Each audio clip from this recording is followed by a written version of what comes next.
Hey, what is going on, everybody? Tom from Tom's Randomness, and in today's video I've got something just a little bit different for you. Today we're going to talk about a whole lot of cash. Yeah, that's not a lot of money, but it's a lot of money. So what I have here is a big lot of US currency, backdated currency, ranging from as old as 1923 all the way to 1963. A little bit of everything in between. Mostly silver certificates and a gold certificate, which is pretty cool. But I want to just kind of do this video to showcase this stuff because it's something that I don't personally know a ton about, but I've done a little bit of research to find out a little bit of information that I can share with you. And maybe I'll spark some interest in you to do your own research and kind of learn more about obsolete or backdated US currency. Pretty interesting stuff in my opinion. Certainly some beautiful stuff like these horse blankets, but let's just talk a little bit about it, and maybe you know more about it than I do, and I'd appreciate it if you would comment that down below. So most of you already know I do Whatnot, and so I try to appease a broad audience. You never know who will pop in and what it is that is their thing. So Whatnot is doing a special on Labor Day where they're going to cut their commission in half, so I'll get more money out of my regular sales. So obviously I need to do a good show and try to draw in as many different buyers as possible. And so I've got gold, I've got silver, I've got slabs, I've got a little bit of everything. I've got type coins too. And this currency is something, like I said, I don't know a ton about, but I got a brief education at my local coin store and did a little bit more research, obviously, once I got home and was setting up for the show. So the first thing that I'm going to talk about is probably the least interesting, but it is something you could absolutely find in circulation. Let me pull one out here for you. Gotta find them. I have these all sorted. There's the best one, actually, ironically. I have these all shuffled, I should say, so that everybody's going to get a random one, and nobody's going to know what they're going to get, and it makes it fun. You know, you have to have a little bit of variety, a little bit of fun, a little bit of encouragement sometimes to motivate people to want to play in your Whatnot shows. So the first note we're going to talk about is the bar note. So this is actually a really good grade, probably extra fine, maybe even as close to AU as you could get without being there.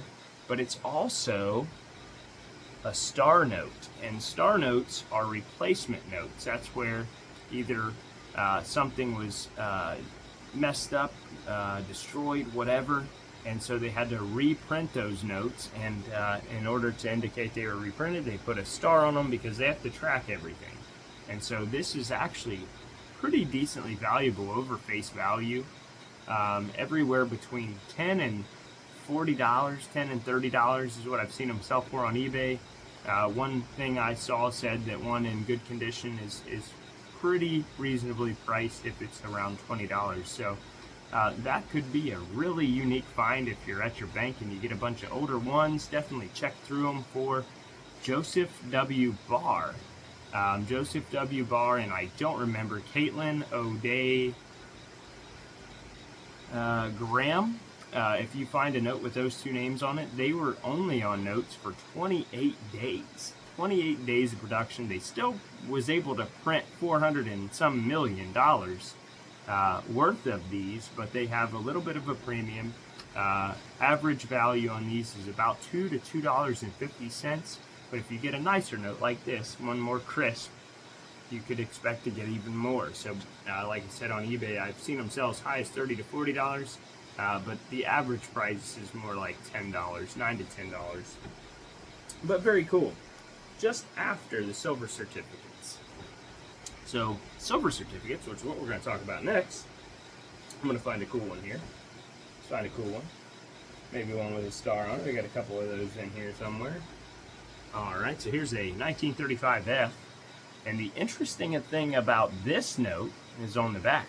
I mean, the star's cool too, but on the back, you'll notice above the 1, there's no "In God We Trust."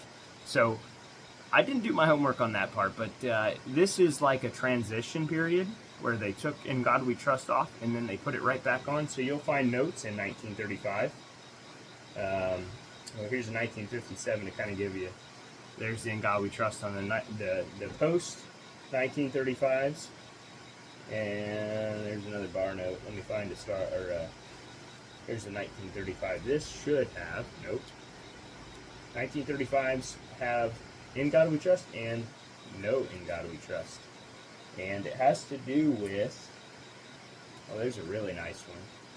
No "In God We Trust." This is a very nice one, but it does have a mark, some kind of pen or something over there, unfortunately. But some of these are really nice. So this is a 1935 F, and I think it's G is when they converted them to, maybe H. I'll find one, I'm sorry. I got these shuffled again for my show,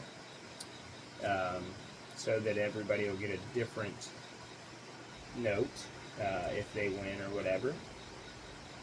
I'll find one, I promise. Obviously, I showed the 57. There's an F. That's the same thing I'm showcasing here. I'll find one. Here we go. That's a 57 star, so that's pretty cool.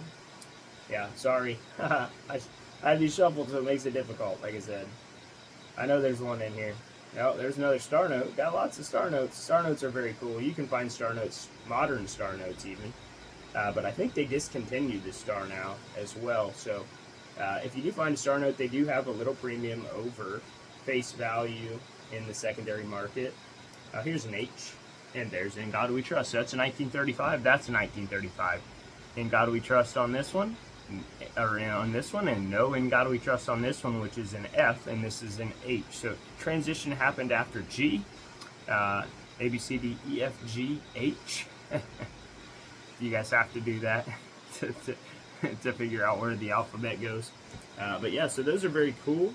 And the most interesting thing about a silver certificate is that when silver certificates were in circulation all the way as late as 1968, but it really stopped in 1964, you could take this and trade it in for one of these, a silver dollar, which is, in my opinion, way cooler than a paper currency note. But they stopped that in 1964. They officially stopped trading them in 1964. However, they continued to do that until 1968 when they completely stopped doing that.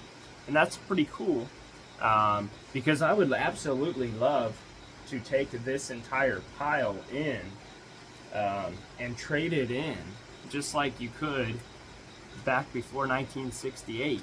I would love to do that because this silver dollar right here, even if it was a call, this is a beautiful toner. If this was a call, it would be worth about $28 to $30. So if I could trade in all 50 of these, or however many are here, for those, that would be a lot of money, like $1,500. So that'd be really cool. 5 times 3, yeah, $1,500. But the other cool notes that I have here, obviously, you probably are mostly concerned with these ones because they're a little different. Let me see what I wrote down. So silver certificates in general are worth between $2 and $5.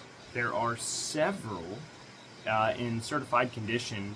One of the notes in here, in fact, is on the list of notes worth more than $40.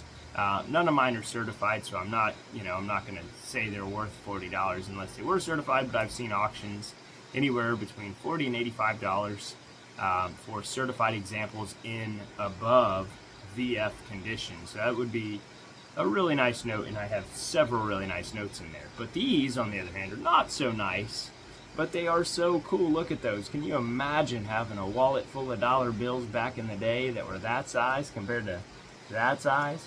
That's a regular size note next to what I call a horse blanket. I don't know the technical term. A large note, I think, is the technical term. But those are $1 silver certificates in the large note variety. Those are both 1923s. One is in obviously much nicer condition and is worth about what that sticker says. The other one's probably worth about what that sticker says.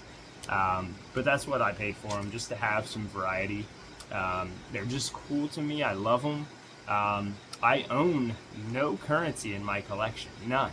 This is all for my resale stuff, but there is a note called the Black Eagle that I absolutely want. They're quite expensive, but if I ever buy any currency for myself, that would be the first thing I would buy. Now, $2 bills, I'm sure you all had these as kids. This is a backdated $2 bill from 1963, but it's in incredible condition and is probably worth about $8. Maybe more. I'm not 100% certain, but this is just a beautiful example. I'll showcase it quick because I know you've all seen a $2 bill, and they're super cool. But the last note I want to talk about is incredibly cool because this one is a little bit different, and it's also from Ohio, which is even cooler. This is from Cleveland, Ohio. This is a $10 note that is payable to the bearer on demand in gold. So you could exchange this for a $10 gold coin. That is awesome, right? I would love to take this in and trade it for a $10 Indian or a $10 Liberty Head or a $10 of any design, because they're worth what, like a half ounce of gold is, I don't know, $1,800, or what would it be, $1,200, $1,400, something, I don't know. But that would be incredible, and the fact that you could do that, that's just pretty cool. So I don't know a ton about this, and that's probably pretty obvious as I talk about it more and more, but I just wanted to share it with you guys, and like I said, those bar notes you can certainly find in circulation. Sometimes you can find silver certificates in circulation. I know I have. So maybe you'll learn something from this, or it'll inspire you to go and do a little bit of research on these notes. If you like this video, I'd appreciate it if you'd hit that subscribe button and that like button. But other than that, I hope at the very least you enjoyed it, and good luck, God bless. I'll see you on the next one.